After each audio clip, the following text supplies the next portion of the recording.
محمود مولوی صاحب آپ سے میں ذرا آغاز کروں گا. سر یہ جو عثمان ڈار صاحب کی باتیں انہوں نے کی ہیں ایک انٹرویو میں، اور اس کے بعد جو آپ اس کی تصدیق کر رہے ہیں اور آپ کہہ رہے ہیں کہ ثانیہ 9 مئی کی منصوبہ بندی کی ایک میٹنگ ایوان صدر میں بھی ہوئی. سر یہ کیا پورا ماجرا ہے، ذرا تھوڑا سا ہمیں سمجھائیں گے؟ اور اس میٹنگ میں کیا آپ شامل تھے؟ جی آپ کے سامنے یہ میٹنگ ہوئی یا آپ نے سنا؟ جی بسم اللہ الرحمن الرحیم. پہلے تو میں یہ کلیئر کر دوں کہ یہ جو اسٹیٹمنٹ ہے کہ ایوان صدر میں کوئی میٹنگ ہوئی کہ اس 9 مئی کے اس سے یہ جو ہے غلط انٹرپریٹ کیا گیا ہے. یہ ایسی کوئی میٹنگ، دیکھیں میں نے یہ کہا تھا کہ بہت ساری میٹنگز میں نے ایوان صدر میں اٹینڈ کی. ان میٹنگوں کے اوپر وہاں 9 مئی کے واقعے کے میں نے بات نہیں کی. بالکل 9 مئی کے واقعے سے پہلے جو میٹنگ ہوئی تھی وہ کراچی میں ہوئی تھی، اور اس میٹنگ میں خود تھا اور بہت سے لوگ اور بھی تھے جن کے میں نے نام لیے.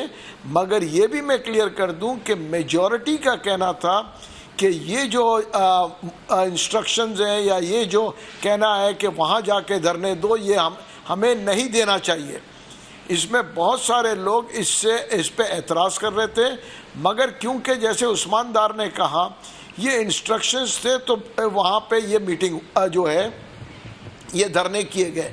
میرا جواب یہ ہے کہ دیکھیں جب دھرنے وہاں کا انہوں نے پلان کیا تھا اور یہ معلوم ہے کہ موب آئے گا، تو یہ ان کو اندازہ تھا کہ یہاں پہ لا اینڈ آرڈر کی سچویشن ہوگی، اور اگر لا اینڈ آرڈر کی خراب ہوگا تو اس میں جو ہے اگر فوج کی طرف سے گولیاں چلیں تو پھر یہ لاشوں کے اوپر سیاست ہوگی اور یہ سول وار کی طرف جانا تھا.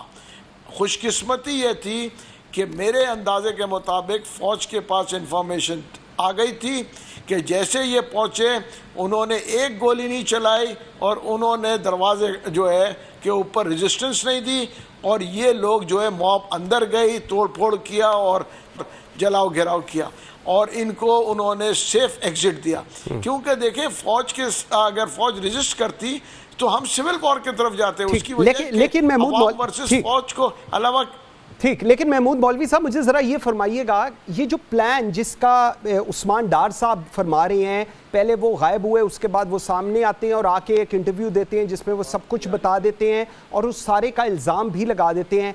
یہ جو پلان تھا کہ جی اگر گرفتار ہوں گے تو پھر یہ ہوگا، عوام کو ایز اے ہیومن شیلڈ استعمال کریں گے، کیا یہ سارا کچھ کسی پلان کا حصہ تھا جس کا آپ کو معلوم ہو؟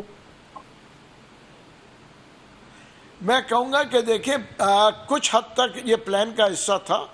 اور دیکھیں ہیومن شیلڈ کا جو لفظ استعمال کرتے ہیں وہ بالکل نارمل چیز ہے. اس کی وجہ یہ ہے کہ وہ ہیومن شیلڈ ہی ہے نا.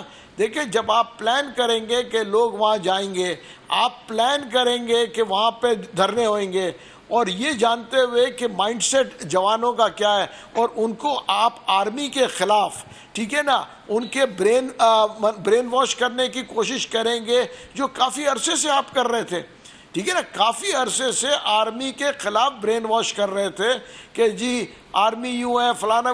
اس کی وجہ یہ ہے کہ اگر آرمی کے خلاف یہ برین واش نہیں کر رہے تھے تو یہ دھرنے آرمی کے ہیڈ کوارٹر کے اوپر اور آرمی کے جگہوں پہ کیوں دیے گئے؟